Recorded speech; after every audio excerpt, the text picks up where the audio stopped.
Hemavathi link canal ಯೋಜನೆ ಸಮರ ನಿಲ್ಲೋ ಲಕ್ಷಣ ಕಾಣ್ತಾ ಇದೆ. ರೈತರು ಸ್ವಾಮೀಜಿಗಳ ಮೇಲೆ ಇದೀಗ ಎಫ್ಐಆರ್ ಅಸ್ತ್ರವನ್ನ ಪ್ರಯೋಗ ಮಾಡಿಯಾಗಿದೆ. ಅದರ ವಿರುದ್ಧ ಕೂಡ ಭಾರಿ ಆಕ್ರೋಶ ಕೇಳೋಕ್ ಸಿಕ್ಕಿದೆ.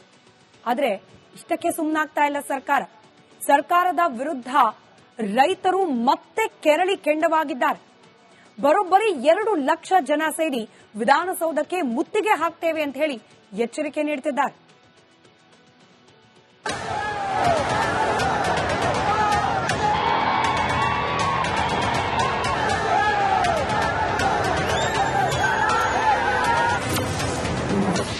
ತುಮಕೂರಿನಲ್ಲಿ ಹೇಮಾಗ್ನಿ ಕಿಚ್ಚು ಧಗಧಗ. ರೈತರಿಂದ ಸರ್ಕಾರಕ್ಕೆ ಖಡಕ್ warning. Hemavathi express link canal ಕಿಚ್ಚು ಜೋರಾಗಿದೆ. ಸದ್ಯ ಈ ವಿಚಾರ ರಾಜಕೀಯ ಜಟಾಪಟಿಗೂ ಕಾರಣವಾಗಿರೋ ಬೆನ್ನಲ್ಲೇ ಹೇಮಾವತಿ ಲಿಂಕ್ ಕೆನಾಲ್ ಹೋರಾಟ ಸಮಿತಿ ಸಭೆ ನಡೆಸಿ ಸರ್ಕಾರಕ್ಕೆ ಖಡಕ್ ಸಂದೇಶ ರವಾನಿಸಿದೆ.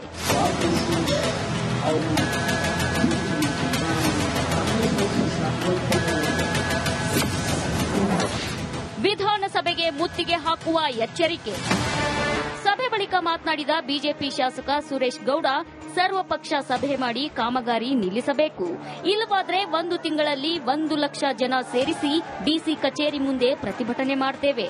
ಅದಕ್ಕೂ ಬಗ್ಗದಿದ್ರೆ ಅಸೆಂಬ್ಲಿ ಶುರುವಾದಾಗ 2 ಲಕ್ಷ ಜನರನ್ನ ಸೇರಿಸಿ ವಿಧಾನಸೌಧಕ್ಕೆ ಮುತ್ತಿಗೆ ಹಾಕ್ತೀವಿ ಅಂತ ಎಚ್ಚರಿಕೆ ಕೊಟ್ರು. ಈ ಯೋಜನೆ ಬಗ್ಗೆ ಒಂದು ಸರ್ವಪಕ್ಷದ ಸಭೆಯನ್ನ ಲೀಡ್ ಮಾಡಬೇಕು. ಅಲ್ಲಿ ಡಿಸ್ಕಷನ್ ಆಗಿ ಇದನ್ನ ಕ್ಲೋಸ್ ಮಾಡಬೇಕು. ಇಲ್ಲ ಅಂತ ಹೇಳಿದ್ರೆ ಒಂದು ಕಾನೂನಾತ್ಮಕವಾಗಿ ಏನೇನು ಹೋರಾಟ ಮಾಡಬೇಕು ಅದನ್ನು ಕೂಡ ಡಿಸ್ಕಷನ್ ಮಾಡಿದ್ದೇವೆ. 1 ಲಕ್ಷ ಜನಗಳನ್ನ ಇನ್ನೊಂದು ತಿಂಗಳಲ್ಲಿ ಕೂತ್ಕೊಂಡು ಡಿಸಿ ಆಫೀಸ್ ಮುಂದೆ ಉಗ್ರವಾದ ಹೋರಾಟವನ್ನ ಮಾಡಬೇಕು ಅಂತ ಎರಡನೇದು. ಮೂರನೇದು, ಅಸೆಂಬ್ಲಿ ಪ್ರಾರಂಭ ಆದಾಗ ಅಸೆಂಬ್ಲಿ ಹತ್ರ ಇಡೀ 2 ಲಕ್ಷ ಜನ ಪ್ರತಿ ಕ್ಷೇತ್ರದಲ್ಲೂ 20,000 ಜನಗಳನ್ನ ತಗೊಂಡೋಗು ಅಸೆಂಬ್ಲಿ ಪ್ರಾರಂಭ ಆದಾಗ ಅಸೆಂಬ್ಲಿಯನ್ನ ಅಟ್ಯಾಕ್ ಮಾಡುವಂಥದ್ದು. ಅಸೆಂಬ್ಲಿ ಚಲೋ ಅಂದ್ರೆ ವಿಧಾನಸೌಧ ಮುತ್ತಿಗೆ ಹಾಕುವಂತ ಕಾರ್ಯಕ್ರಮಗಳನ್ನು 2 ಲಕ್ಷ ಜನ ಸೇರಿ ವಿಧಾನಸೌಧ ಮುತ್ತಿಗೆ ಹಾಕುವಂತ ಕಾರ್ಯಕ್ರಮಗಳನ್ನು ನಾವು ಹಮ್ಮಿಕೊಂಡಿದ್ದೇವೆ. ಇದನ್ನ ಒಂದು ತಾತ್ವಿಕ ಹಂತಕ್ಕೆ ತಗೊಂಡೋಗ್ತೇವೆ. ಇದಕ್ಕೆ ಕ್ಲಾರಿಟಿ ಕೊಡಬೇಕು. ಇದು ಬೇಕಾಬಿಟ್ಟಿ ಹೇಳಿಕೆಗಳನ್ನು ಸರ್ಕಾರ ಕೊಡ್ತಾ ಇದೆ. ರಾಮನಗರಕ್ಕೆ ಹೇಮಾವತಿ ಯೋಜನೆ ಅವಶ್ಯವಿಲ್ಲ. ರಾಮನಗರಕ್ಕೆ ಅವಶ್ಯಕತೆ ಏನಿಲ್ಲ. ರಾಮನಗರಕ್ಕೆ ಮೊದಲೇ ಶ್ರೀರಂಗ ಯೋಜನೆ ಬಂದಿದೆ. ನಾನು ಬೆಂಗಳೂರಿಗೂ ಕೂಡ ನಾನು ಬಂದ ತಕ್ಷಣ ನೀರಿನೆಲ್ಲಿ ಉಳಿಸಬಹುದು ಉಳಿಸಿ RTMC ನೀರನ್ನ ಬೆಂಗಳೂರಿಗೆ ಸೀಮಿತವಾಗಿ ಇಟ್ಟಿದ್ದೀವಿ. ತಾಂತ್ರಿಕವಾಗಿ ನಾವು ಸಮಿತಿ ಮಾಡಿ ಸಮಿತಿಯಿಂದ ವರದಿ ತರಿಸಿಕೊಂಡು ಆನಂತರ ಕ್ರಮ ಮಾಡ್ತೀವಿ ಅಂತ ಹೇಳಿತ್ತು. ಅದರ ಪ್ರಕಾರ ವರದಿ ಬಂದಿದೆ. ವರದಿನಲ್ಲಿ ಕೂಡ ಇದು ಏನು ತೊಂದರೆ ಆಗೋದಿಲ್ಲ ಅಂತ ಹೇಳಿ ವರದಿ ಕೊಟ್ಟಿದ್ದಾರೆ. ಅದನ್ನ ಮುಂದೆ ಇಟ್ಕೊಂಡು ಕೆಲಸ ಪ್ರಾರಂಭ ಮಾಡಬೇಕು ಅಂತ ಇರಿಗೇಷನ್ ಡಿಪಾರ್ಟ್ಮೆಂಟ್ ಇಂದ ಸೂಚನೆ ಕೊಟ್ಟಿದ್ರು. ಹಾಗಾಗಿ ಕೆಲಸ ಪ್ರಾರಂಭ ಮಾಡಿದ್ದಾರೆ. ಈ ಮಧ್ಯೆ ಸ್ವಾಭಾವಿಕವಾಗಿ ಅಲ್ಲಿ ನಮಗೆ ತೊಂದರೆ ಆಗುತ್ತೆ ಅಂತ ರೈತ ಸಮುದಾಯದವರು ಮತ್ತು ವಿಶೇಷವಾಗಿ ಶಾಸಕರುಗಳು ಪ್ರೊಟೆಸ್ಟ್ ಮಾಡಿಸಿದ್ದಾರೆ. ಹೇಮಾವತಿ ಅಧಿಕಾರಿಗಳನ್ನ ಕರೆದು ನಾನು ಚರ್ಚೆ ಮಾಡಿ ಅದನ್ನ ಸರ್ಕಾರಕ್ಕೆ ತಿಳಿಸ್ತೇನೆ. ಹೋರಾಟಗಾರರು ಇದೀಗ ಸರ್ಕಾರದ ವಿರುದ್ಧ ತೊಡೆ ತಟ್ಟಿದ್ದಾರೆ. ಪ್ರಾಣ ಹೋದ್ರೂ ಪರವಾಗಿಲ್ಲ, ಕಾಮಗಾರಿ ನಡೆಸಲು ಬಿಡಲ್ಲ ಅಂತ ಪಟ್ಟು ಹಿಡಿದಿದ್ದು ಸರ್ಕಾರ ಏನು ನಿರ್ಧಾರ ತೆಗೆದುಕೊಳ್ಳುತ್ತೋ ಕಾದು ನೋಡಬೇಕು. Bureau report, republic Kannada. Hemavathi link canal ಯೋಜನೆ ಸಮರ ನಿಲ್ಲೋ ಲಕ್ಷಣ ಕಾಣ್ತಾ ಇದೆ. ರೈತರು ಸ್ವಾಮೀಜಿಗಳ ಮೇಲೆ ಇದೀಗ ಎಫ್ಐಆರ್ ಅಸ್ತ್ರವನ್ನ ಪ್ರಯೋಗ ಮಾಡಿಯಾಗಿದೆ. ಅದರ ವಿರುದ್ಧ ಕೂಡ ಭಾರಿ ಆಕ್ರೋಶ ಕೇಳೋಕ್ ಸಿಕ್ಕಿದೆ. ಆದ್ರೆ ಇಷ್ಟಕ್ಕೆ ಸುಮ್ಮನಾಗ್ತಾ ಇಲ್ಲ ಸರ್ಕಾರ. ಸರ್ಕಾರದ ವಿರುದ್ಧ ರೈತರು ಮತ್ತೆ ಕೆರಳಿ ಕೆಂಡವಾಗಿದ್ದಾರೆ. ಬರೋಬ್ಬರಿ 2 ಲಕ್ಷ ಜನ ಸೇರಿ ವಿಧಾನಸೌಧಕ್ಕೆ ಮುತ್ತಿಗೆ ಹಾಕ್ತೇವೆ ಅಂತ ಹೇಳಿ ಎಚ್ಚರಿಕೆ ನೀಡುತ್ತಿದ್ದಾರೆ.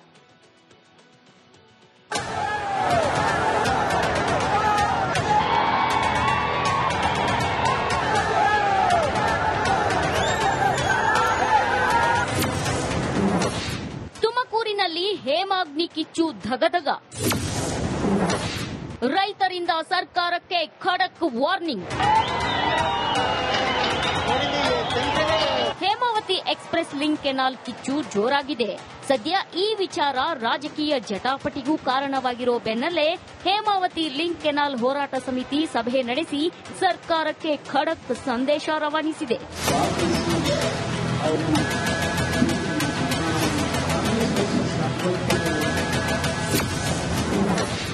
ವಿಧಾನಸಭೆಗೆ ಮುತ್ತಿಗೆ ಹಾಕುವ ಎಚ್ಚರಿಕೆ. ಬಳಿಕ ಮಾತನಾಡಿದ ಬಿಜೆಪಿ ಶಾಸಕ ಸುರೇಶ್ ಗೌಡ ಸರ್ವಪಕ್ಷ ಸಭೆ ಮಾಡಿ ಕಾಮಗಾರಿ ನಿಲ್ಲಿಸಬೇಕು. ಇಲ್ಲವಾದ್ರೆ 1 ತಿಂಗಳಲ್ಲಿ 1 ಲಕ್ಷ ಜನ ಸೇರಿಸಿ ಡಿಸಿ ಕಚೇರಿ ಮುಂದೆ ಪ್ರತಿಭಟನೆ ಮಾಡ್ತೇವೆ. ಅದಕ್ಕೂ ಬಗ್ಗದಿದ್ರೆ ಅಸೆಂಬ್ಲಿ ಶುರುವಾದಾಗ 2 ಲಕ್ಷ ಜನರನ್ನ ಸೇರಿಸಿ ವಿಧಾನಸೌಧಕ್ಕೆ ಮುತ್ತಿಗೆ ಹಾಕ್ತೀವಿ ಅಂತ ಎಚ್ಚರಿಕೆ ಕೊಟ್ರು. ಈ ಯೋಜನೆ ಬಗ್ಗೆ ಒಂದು ಸರ್ವಪಕ್ಷದ ಸಭೆಯನ್ನ ಲೀಡ್ ಮಾಡಬೇಕು. ಅಲ್ಲಿ ಡಿಸ್ಕಷನ್ ಆಗಿ ಇದನ್ನ ಕ್ಲೋಸ್ ಮಾಡಬೇಕು. ಇಲ್ಲ ಅಂತ ಹೇಳಿದ್ರೆ ಒಂದು ಕಾನೂನಾತ್ಮಕವಾಗಿ ಏನೇನು ಹೋರಾಟ ಮಾಡಬೇಕು ಅದನ್ನು ಕೂಡ ಡಿಸ್ಕಷನ್ ಮಾಡಿದ್ದೇವೆ. 1 ಲಕ್ಷ ಜನಗಳನ್ನ ಇನ್ನೊಂದು ತಿಂಗಳಲ್ಲಿ ಕೂತ್ಕೊಂಡು ಡಿಸಿ ಆಫೀಸ್ ಮುಂದೆ ಉಗ್ರವಾದ ಹೋರಾಟವನ್ನ ಮಾಡಬೇಕು ಅಂತ ಎರಡನೇದು. ಮೂರನೇದು ಅಸೆಂಬ್ಲಿ ಪ್ರಾರಂಭ ಆದಾಗ ಅಸೆಂಬ್ಲಿ ಹತ್ರ ಇಡೀ 2 ಲಕ್ಷ ಜನ ಪ್ರತಿ ಕ್ಷೇತ್ರದಲ್ಲೂ 20,000 ಜನಗಳನ್ನ ತಗೊಂಡೋಗೋ ಅಸೆಂಬ್ಲಿ ಪ್ರಾರಂಭ ಆದಾಗ ಅಸೆಂಬ್ಲಿಯನ್ನ ಅಟ್ಯಾಕ್ ಮಾಡುವಂಥದ್ದು. ಅಸೆಂಬ್ಲಿ ಚಲೋ ಅಂದ್ರೆ ವಿಧಾನಸೌಧ ಮುತ್ತಿಗೆ ಹಾಕುವಂತ ಕಾರ್ಯಕ್ರಮಗಳನ್ನು 2 ಲಕ್ಷ ಜನ ಸೇರಿ ವಿಧಾನಸೌಧ ಮುತ್ತಿಗೆ ಹಾಕುವಂತ ಕಾರ್ಯಕ್ರಮಗಳನ್ನು ನಾವು ಹಮ್ಮಿಕೊಂಡಿದ್ದೇವೆ. ಇದನ್ನ ಒಂದು ತಾತ್ವಿಕ ಹಂತಕ್ಕೆ ತಗೊಂಡೋಗ್ತೇವೆ. ಇದಕ್ಕೆ ಕ್ಲಾರಿಟಿ ಕೊಡಬೇಕು. ಇದು ಬೇಕಾಬಿಟ್ಟಿ ಹೇಳಿಕೆಗಳನ್ನು ಸರ್ಕಾರ ಕೊಡ್ತಾ ಇದೆ. ರಾಮನಗರಕ್ಕೆ ಹೇಮಾವತಿ ಯೋಜನೆ ಅವಶ್ಯವಿಲ್ಲ. ರಾಮನಗರಕ್ಕೆ ಅವಶ್ಯಕತೆ ಏನಿಲ್ಲ. ರಾಮನಗರಕ್ಕೆ ಮೊದಲೇ ಶ್ರೀರಂಗ ಯೋಜನೆ ಬಂದಿದೆ. ನಾನು ಬೆಂಗಳೂರಿಗೂ ಕೂಡ ನಾನು ಬಂದ ತಕ್ಷಣ ನೀರಿನೆಲ್ಲಿ ಉಳಿಸಬಹುದು ಉಳಿಸಿ 6 TMC ನೀರನ್ನ ಬೆಂಗಳೂರಿಗೆ ಸೀಮಿತವಾಗಿ ಇಟ್ಟಿದ್ದೀವಿ. ತಾಂತ್ರಿಕವಾಗಿ ನಾವು ಸಮಿತಿ ಮಾಡಿ ಸಮಿತಿಯಿಂದ ವರದಿ ತರಿಸಿಕೊಂಡು ಆನಂತರ ಕ್ರಮ ಮಾಡ್ತೀವಿ ಅಂತ ಹೇಳಿತ್ತು. ಅದರ ಪ್ರಕಾರ ವರದಿ ಬಂದಿದೆ. ವರದಿನಲ್ಲಿ ಕೂಡ ಇದು ಏನು ತೊಂದರೆ ಆಗೋದಿಲ್ಲ ಅಂತ ಹೇಳಿ ವರದಿ ಕೊಟ್ಟಿದ್ದಾರೆ. ಅದನ್ನ ಮುಂದೆ ಇಟ್ಕೊಂಡು ಕೆಲಸ ಪ್ರಾರಂಭ ಮಾಡಬೇಕು ಅಂತ ಇರಿಗೇಷನ್ ಡಿಪಾರ್ಟ್ಮೆಂಟ್ ಇಂದ ಸೂಚನೆ ಕೊಟ್ಟಿದ್ರು. ಹಾಗಾಗಿ ಕೆಲಸ ಪ್ರಾರಂಭ ಮಾಡಿದ್ದಾರೆ. ಈ ಮಧ್ಯೆ ಸ್ವಾಭಾವಿಕವಾಗಿ ಅಲ್ಲಿ ನಮಗೆ ತೊಂದರೆ ಆಗುತ್ತೆ ಅಂತ ರೈತ ಸಮುದಾಯದವರು ಮತ್ತು ವಿಶೇಷವಾಗಿ ಶಾಸಕರುಗಳು ಪ್ರೊಟೆಸ್ಟ್ ಮಾಡಿಸಿದ್ದಾರೆ. ಹೇಮಾವತಿ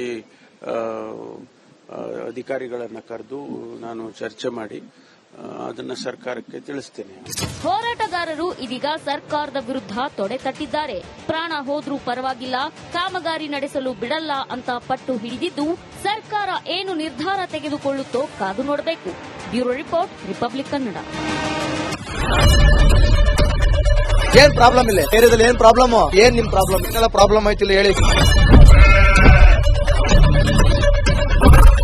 ಏನ್ರಿ ನಿಮ್ ಪ್ರಾಬ್ಲಮ್? ಏನ್ ನಿಮ್ ಪ್ರಾಬ್ಲಮ್ ಅಂತ ಹೇಳಿ. ಯಾರಪ್ಪ ನಗರಕ್ಕೆ? ಗಾಂಧಿನಗರ, ದಾಸರಹಳ್ಳಿ, ರಾಜರಾಜೇಶ್ವರಿ ನಗರ, ಚಾಮರಾಜಪೇಟೆ, ಹುಬ್ಬಳ್ಳಿ, ಚನ್ನಮರುತ್ತದ, ಮೈಸೂರಿಗೆ ಬಂದಿರೋದು. ಬ್ಯಾಡಗಿ ತಾಲೂಕಿಗೆ ನಾವು ಬಂದಿವ್ರಿ.